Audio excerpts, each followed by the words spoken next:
Alright, so once again back onto the subject of nihilism. It's time to insert the exploratory probe into the orifice of transhumanism to see whether or not there are any ripe ideological polyps to dissect and deconstruct. Simply put, transhumanism, abbreviated H+,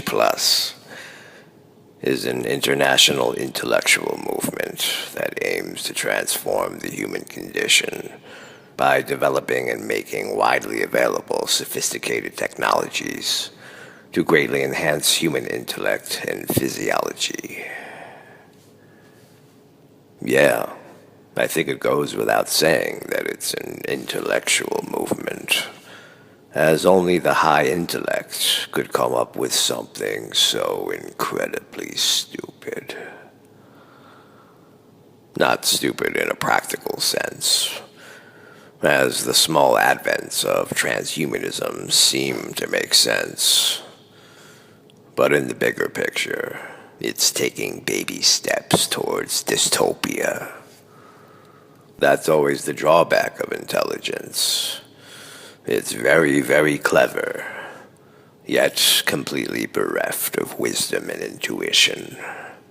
Hence, there's very little confidence in intelligence knowing when and where to draw the line, seeing as how intelligence is a conceptual tool of the ego. We have already seen what kind of chaotic havoc is wreaked by mere mortal egoic identities.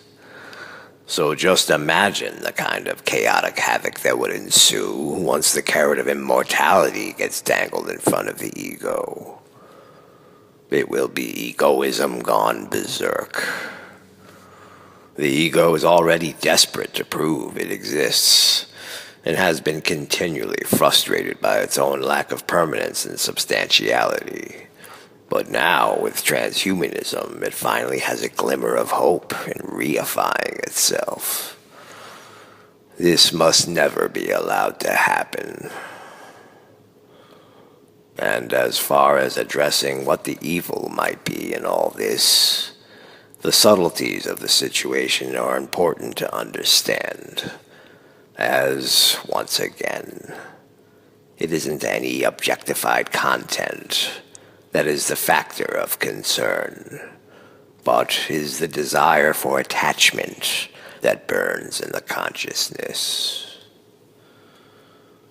Any tool can be misused or abused by an ego to the benefit of common good or to its own detriment.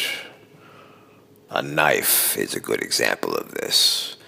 A knife can be used to carve a sculpture out of wood, or it can be used to murder someone. Thus, a tool in itself has no ethical nature. It will be the user who determines the moral application of any tool. And technology is no different in this regard. Technology and computers are highly advanced tools, but still tools nonetheless. So it isn't the technology in itself that presents the issue. It's the impure desire for assuming falsehoods. Put another way, evil isn't anything that appears in the dream. Evil is the craving to grasp or push at dream appearances. And the intensity of the craving will be equal to the level of ignorance that awareness is our true nature. If you were already lucid to the nature of your essence, then transhumanism wouldn't even be a consideration, as the essence of what you are is already immortal and infinite by natural default. Thus, knowing this, what you are attempting to preserve for the objective of transhumanism is already a lie. And by the way, this is always a surefire way of uncovering the underlying integrity of any cause, posing the question of, is this cause devoted to upholding the truth, or is this cause devoted to upholding a falsehood? This is all you need discern. And for the truly wise, it is a relative subjective distinction to descry. So, is transhumanism nihilistic in a negative sense?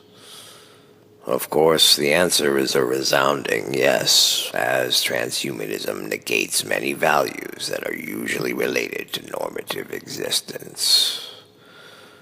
The first and foremost being the value of death. Isn't this the root cause of the whole transhumanism philosophy? The fear of death and the desire to avoid it. But, as is seemingly the case in everything with the externalization mindset, this conclusion is incongruous. As with the fear of death, the thing to overcome is the fear, not the death. This might be hard to fathom by the average ego, as in the ego's mind, being anything less than an invincible supreme being is thought to be less than appealing. All the while unaware that true omnipotence leads to oblivion, and no other option than self-imposed limitation. But yes, to seek to negate what's natural in favor of what's artificial is definitely a form of nihilism with a negative connotation. I know it's hard to comprehend, but transience, limitation, and evanescence are saving graces of existence to be cherished. And these are all aspects that transhumanism seeks to negate also. Oh, come on, Sage. It's only a robotic leg. That's what you say initially, but it's a slippery slope.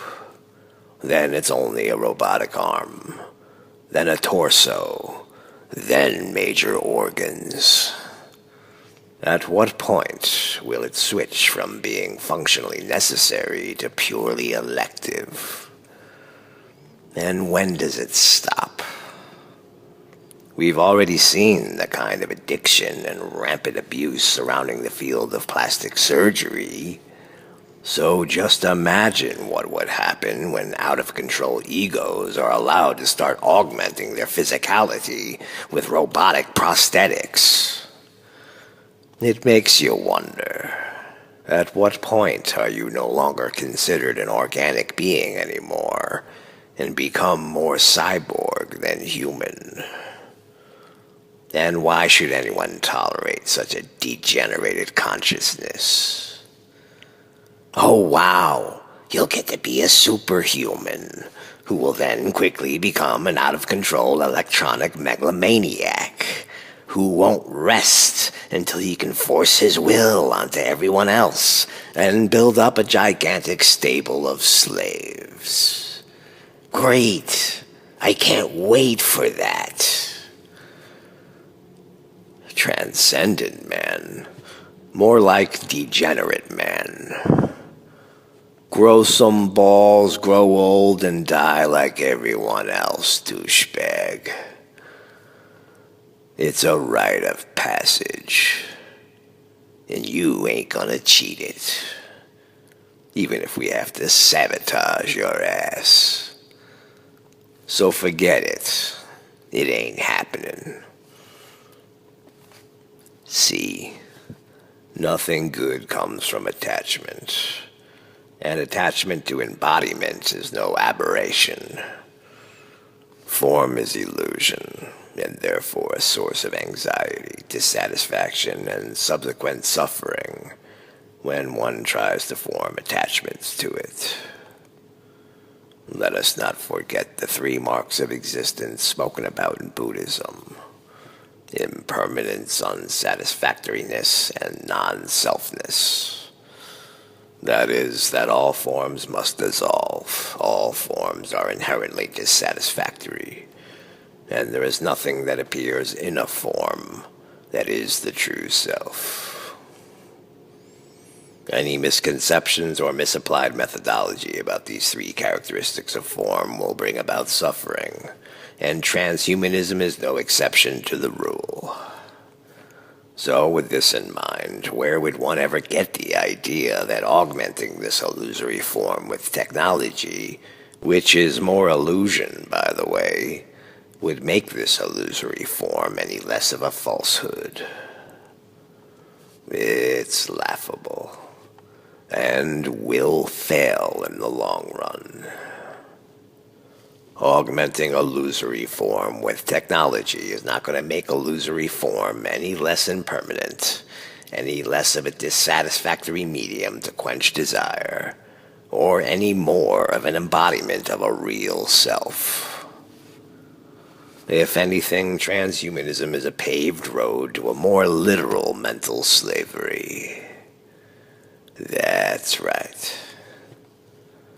Once consciousness becomes trapped within the confines of a technology, it will be permanently sealed in illusion with no escape.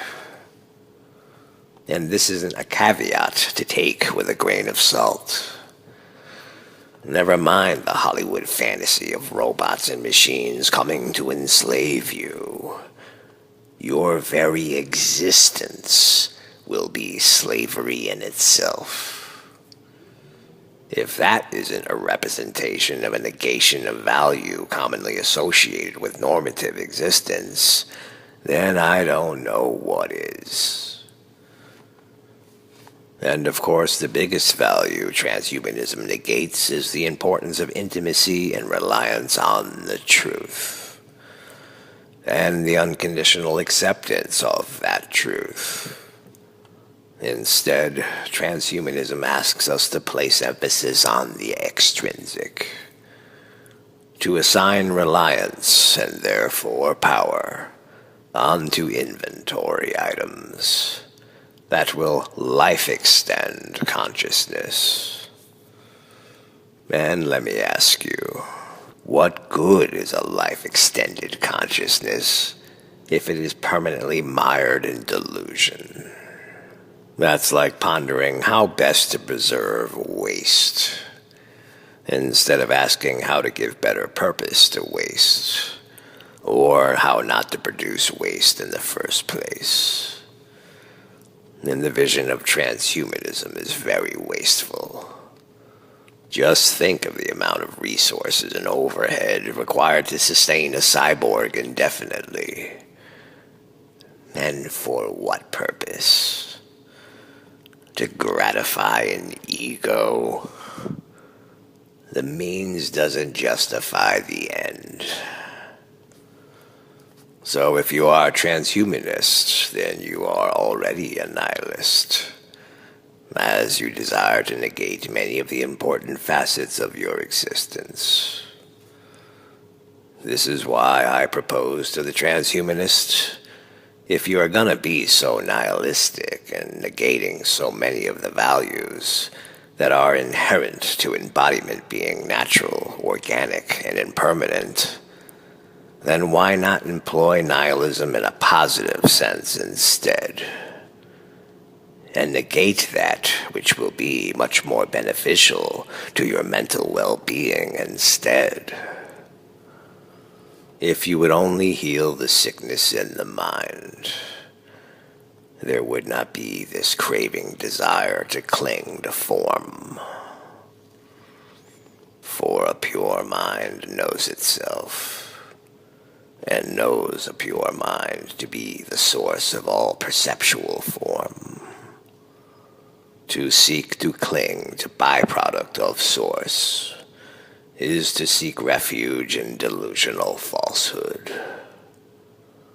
The truth of being that which produces the experiences of form becomes evident upon the removal of the attachments to illusion.